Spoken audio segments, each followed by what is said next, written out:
झारखंड के क्षेत्रीय राजवंश। झारखंड में क्षेत्रीय राजवंश को अगर देखें तो झारखंड में मुंडा राज्य, छोटा नागपुर खास वाले एरिया में नागवंश, पलामू वाले एरिया में रक्षेल वंश और सिंहभूम वाले एरिया में शिन वंश का उदय हुआ। मुंडा वंश की अगर बात किया जाए या मुंडा राजा का, तो यह मध्य भारत के आजमगढ़ उत्तर प्रदेश से हरदी नगर, संत कबीर नगर उत्तर प्रदेश और फिर उसके बाद पिपरागढ़, रोहतासगढ़ बिहार होते हुए झारखंड में इसकी एंट्री होता है। यानी मध्य भारत आजमगढ़ से ये झारखंड में आते हैं और झारखंड में जब इसकी एंट्री होती है तो उस समय रोहतासगढ़ में खरवारों का शासन रहता है और खरवारों में आपसी संघर्ष होने के बाद में इनका शासन जो होता है एक तरह से अंत हो जाता है। उसके बाद में मुंडा की झारखंड में एंट्री होती है 600 ईसा पूर्व और राज्य निर्माण की प्रक्रिया आरंभ होती है। राज्य निर्माण की प्रक्रिया में महत्वपूर्ण भूमिका रीता मुंडा और ईशा मुंडा की रहता है। इन्होंने सूतिया पाहन को मुंडा का शासक नियुक्त करता है और सूतिया पाहन ने अपने ही नाम पर इस क्षेत्र का नाम सूतिया नागखंड रखता है और इसकी राजधानी सुतियांबे और इसकी राजधानी जो है वो सुतियांबे पिठौरिया में बनाता है और सूतिया पाहन के द्वारा संपूर्ण राज्य को 4 गढ़ और 21 परगना में विभाजित किया जाता है। अंतिम मुंडा राजा का नाम मदरा मुंडा रहता है जिनके द्वारा मुरमा जातरा मेला शुरू किया जाता है। सूतिया पाहन के द्वारा 7 गढ़ और 21 परगना में जो विभाजित किया जाता है उनको अगर हम देखें तो लोहागढ़ जिसका वर्तमान नाम लोहरदग्गा है, पालूनगढ़ जिनका वर्तमान नाम पालामू है, हजारीबाग, सिनगढ़ सिनभूम, मानगढ़ या मानभूम, सुरगुमगढ़ यानी सरगुजा जो कि छत्तीसगढ़ में पड़ता है और केसलगढ़ यानी केसलगढ़। 21 परगना के नाम अगर देखें तो ओमदंडा, सुरगुजा, गिरगा, बिरना, बेलसिंगा, कोड़िया, खरसिंग, दोईसा, जसपुर, बिरुआ, सोनपुर, तमार, उदयपुर, पोरहाट, खुखरा, गंगपुर, लचरा, बेलखादर, लोहारडीह, बुनाई, चकमंगलकर। राज्य निर्माण की प्रक्रिया जो है वो रीता मुंडा के द्वारा शुरू किया गया था और पहला मुंडा शासक जो था या राजा उसका नाम सूतिया मुंडा था और जिनके द्वारा राजधानी सुतियांबे में रखा गया था या बनाया गया था सुतियांबे में राजधानी। और अंतिम राजा मुंडा जो था उनका नाम मदरा मुंडा था। छोटा नागपुर खास वाले एरिया में अगर हम देखें तो नागवंश का उदय होता है। फनी मुकुट राय प्रथम नागवंश शासक रहता है। दरअसल अंतिम मुंडा शासक मदरा मुंडा और अन्य नेताओं के सहयोग से सर्वसम्मति से 64 ईसा पूर्व में फनी मुकुट राय को शासक बनाया जाता है और इनके द्वारा नागवंश का नींव रखा जाता है फनी मुकुट राय के द्वारा। फनी मुकुट राय को आदि पुरुष की उपाधि भी दी जाती है और ये राजा बनने के बाद में नागवंशी राज्य की स्थापना करता है 10वीं सदी में। फनी मुकुट राय के पिता का नाम पुंडरीक नाग और माता का नाम पार्वती रहता है। फनी मुकुट राय का विवाह की अगर बात किया जाए तो ये पंचेत फनी मुकुट राय की विवाह जो है वो पंचेत जो कि नागवंश यानी छोटा नागपुर खास यानी कि नागवंशी राज्य के पूरब साइड में है पंचेत।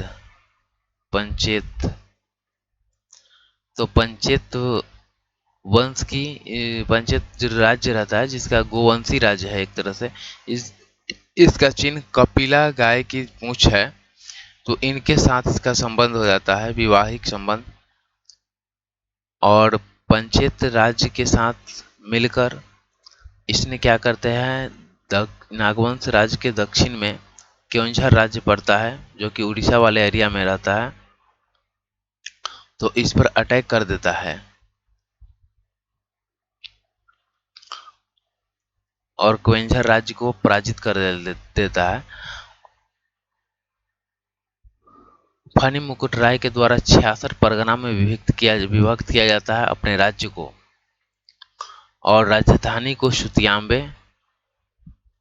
को राजधानी बनाता है। फनी मुकुट राय के द्वारा राज्य में गैर आदिवासियों को भी आश्रय दिया जाता है, जिनमें भवराय श्रीवास्तव बेलकुप्पी गांव का रहता है, जिसे दीवान बनाया जाता है फनी मुकुट राय के द्वारा। बागदेव सिंह ने फनी मुकुट राय की हत्या कर देता है। देखिए, फनी मुकुट राय के द्वारा सुतियांबे में जो कि राजधानी बनाया जाता है नागवंशी का, वहां पे सूर्य मंदिर का निर्माण भी किया जाता है और ठाकुर बाड़ी की प्राण प्रतिष्ठान भी किया जाता है। और बागदेव ने फनी मुकुट राय को मार देता है।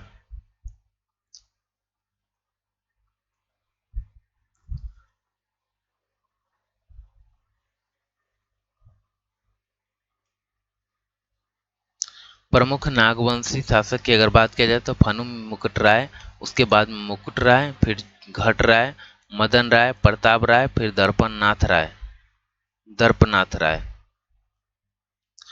प्रताप राय की अगर बात किया जाए तो ये इन्होंने राजधानी को सुतियांबे से चुटिया लाता है। चुटिया यानी प्रताप राय के द्वारा राजधानी को ट्रांसफर कर दिया जाता है सुतियांबे से चुटिया, और चुटिया में काशी तक के लोगों को बसाया जाता है। भीमकर्ण भीमकर्ण की अगर बात किया जाए तो यह प्रथम प्रतापी शासक रहता है, और इसके द्वारा राय की जो था उपाधि त्याग करके कर्ण की उपाधि ग्रहण किया जाता है। और कर्ण की जो उपाधि रहता है वो कलचुरी वंश के लक्ष्मण कर्ण पर प्रभुत्व के बाद कलचुरी वंश से ही एक तरह से ये लिया जाता है कर्ण की उपाधि। कर्ण की उपाधि कलचुरी राजवंश की ही उपाधि से प्रभावित था, और भीमकर्ण के समय में ही बरवा की लड़ाई होता है, जिसमें रक्सेल राजा सरगुजा के हेय वंश रक्सेल के द्वारा 12,000 घुड़सवार यानी विशाल सेना को लेकर इसने अटैक कर देता है भीमकर्ण के यानी नागवंशी के राज्य पर। किंतु बरवा की लड़ाई में रक्सेल राजा की पराजय होता है और भीमकर्ण सरगुजा यानी हेय वंशी रक्सेल राजा को पराजित करता है। और बरवा की लड़ाई के बाद में पराजित करने के बाद में इसने क्या करता है, रक्सेल को लूटता है और बरवा और पलामू जो कि लातेहार वाले एरिया में रहता है उस पर कब्जा कर लेता है। और इसने वासुदेव की एक मूर्ति भी प्राप्त करता है भीमकर्ण ने। नागवंश का राज्य गढ़वाल राज्य के सीमा तक चला जाता है बरवा की लड़ाई में जीत के बाद। भीमकर्ण भीमसागर का भी निर्माण करता है और नागवंशी राज्य की राजधानी चुटिया से ये क्या करता है, भीमकर्ण खुखरा स्थानांतरित कर देता है। चुटिया से खुखरा।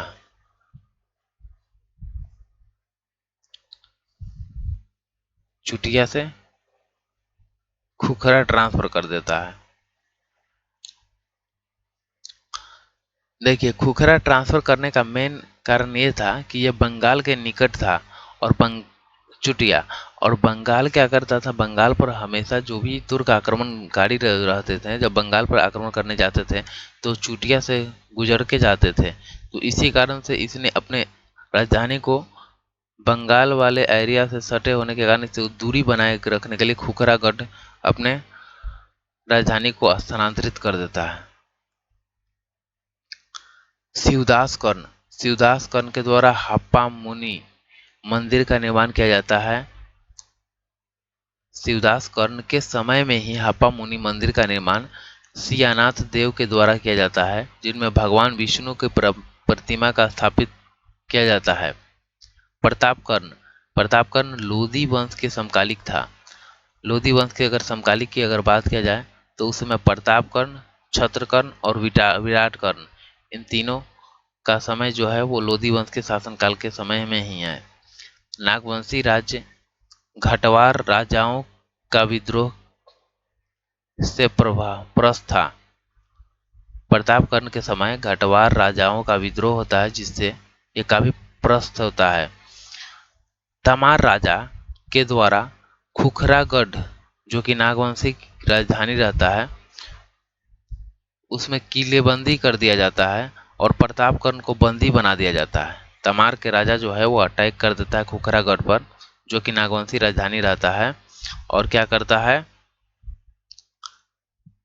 प्रतापकर्ण को कैद बंदी बना लेता है,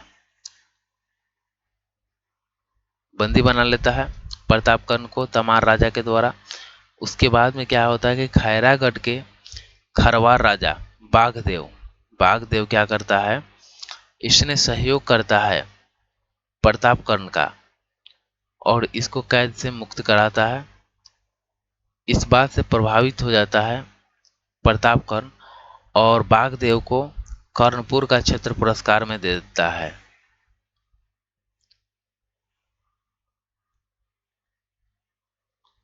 छत्रकर्ण लोधी वंश के समकालिक रहता है। इसके काल में विष्णु की मूर्ति कोराम्बे में स्थापित होता है और चैतन्य महाप्रभु जब बंगाल से मथुरा की ओर प्रस्थान कर रहे थे तो यहाँ पे चरितामृत स्थान पर रुके थे और यहाँ पे संथाल परगना के कई गांवों में ठाकुरबाड़ी की स्थापना किए थे और वैष्णव मत का प्रचार प्रसार किए थे चैतन्य महाप्रभु के द्वारा।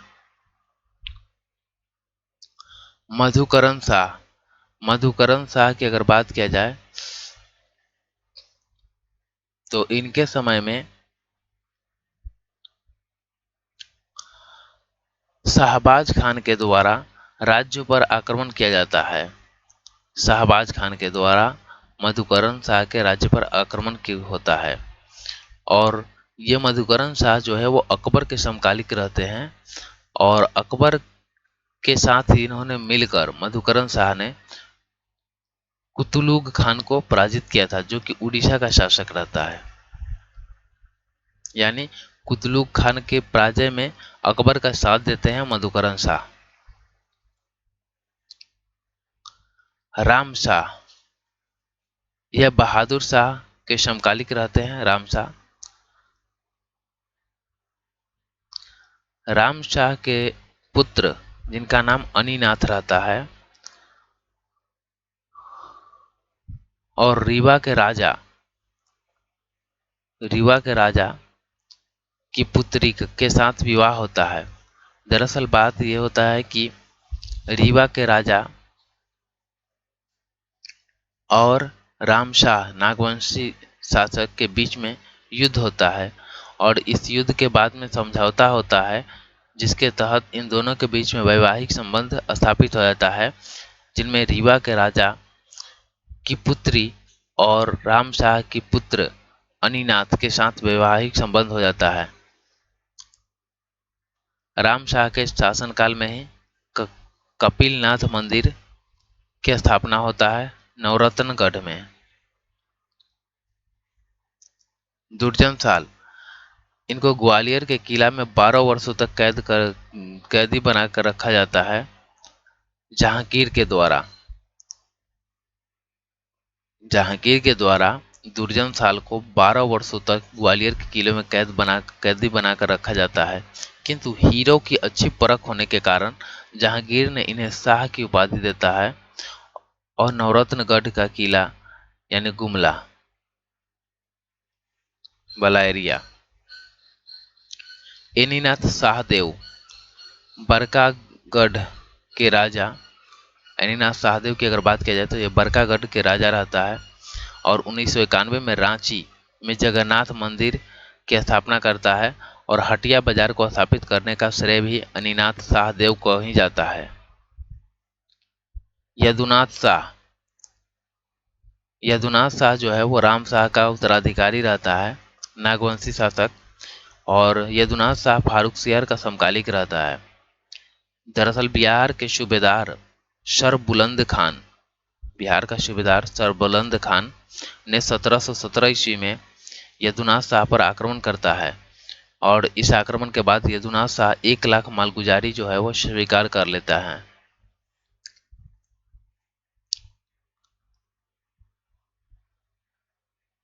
यदुनाथ शाह शरबुलंद खान से पराजित होने के बाद राज्य को सुरक्षित रखने के लिए राजधानी को दुईसा से ट्रांसफर करके पालकोट ले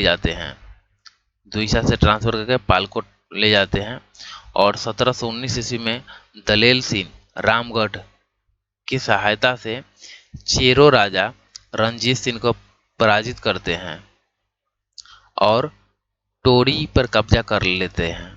टोरी वाले एरिया पर कब्जा कर लेते हैं। शिवनाथ शाह तो यदुनाथ शाह का ये उत्तराधिकारी रहते हैं। इनके समय बिहार का सूबेदार फखरुद्दौला रहता है, जिसने छोटा नागपुर वाले एरिया पर आक्रमण करता है और शिवनाथ शाह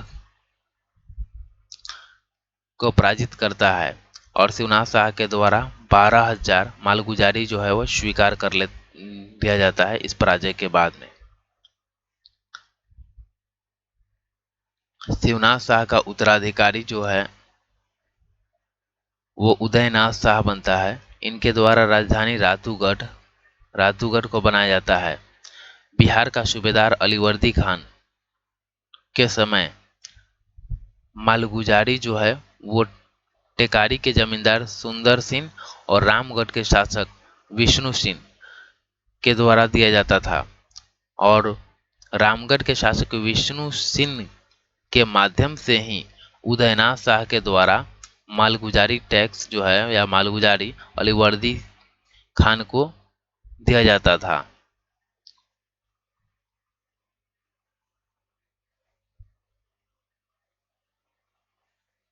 श्याम सुंदर शाह इसका उत्तराधिकारी उदयनाथ रहता है और दरअसल बात ये रहता है कि मराठों के जब बंगाल पर अभियान करते हैं या आक्रमण करते थे तो झारखंड वाले एरिया से होकर ही गुजरते थे और ये बार बार होता था। 1742 ईस्वी में भास्कर राव पंडित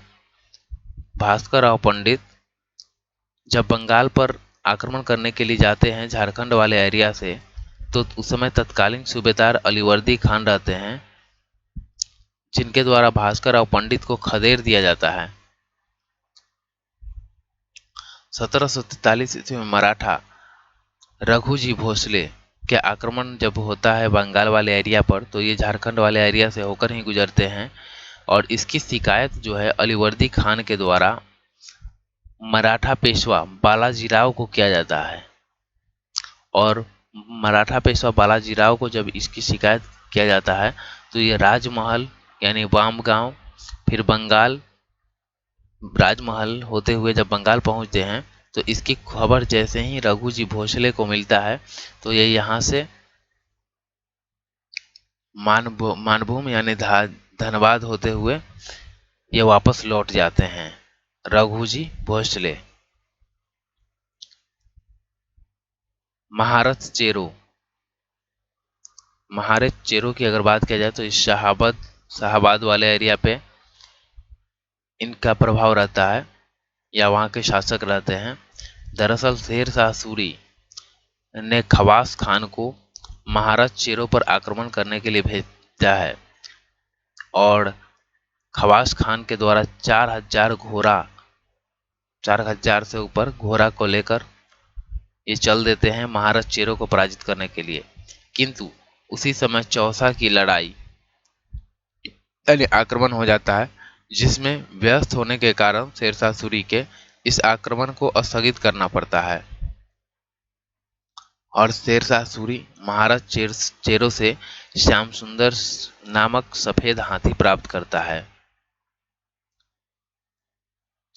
मराठा यानी मराठों के बार बार बंगाल वाले एरिया पर आक्रमण करने के कारण झारखंड का प्रयोग किया जाता था और इस प्रकार झारखंड में मुगलों का प्रभाव जो है वो धीरे धीरे कम होता चला जाता है और मराठों का प्रभाव जो है वो धीरे धीरे बढ़ता चला जाता है।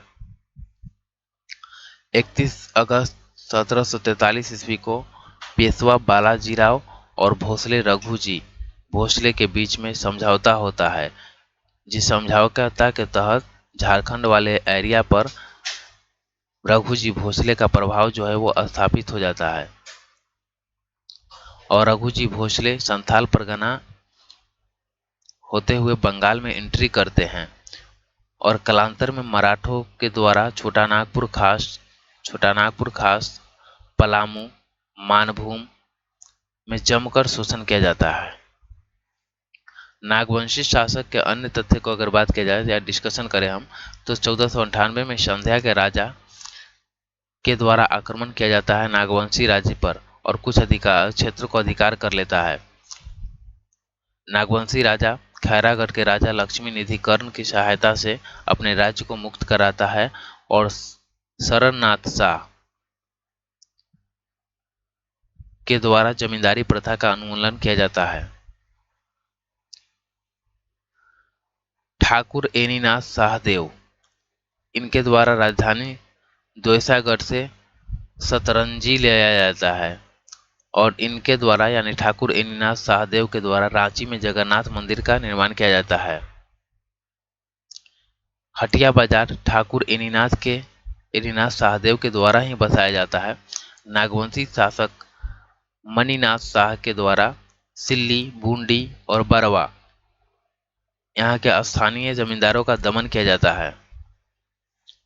नागवंशी राज्य की राजधानी नागवंशी राजा अपनी राजधानी समय समय पर परिवर्तित करते रहते हैं। प्रथम राजधानी सुतियांबे और अंतिम राजधानी की अगर बात किया जाए तो रातूगढ़ में बनाता है।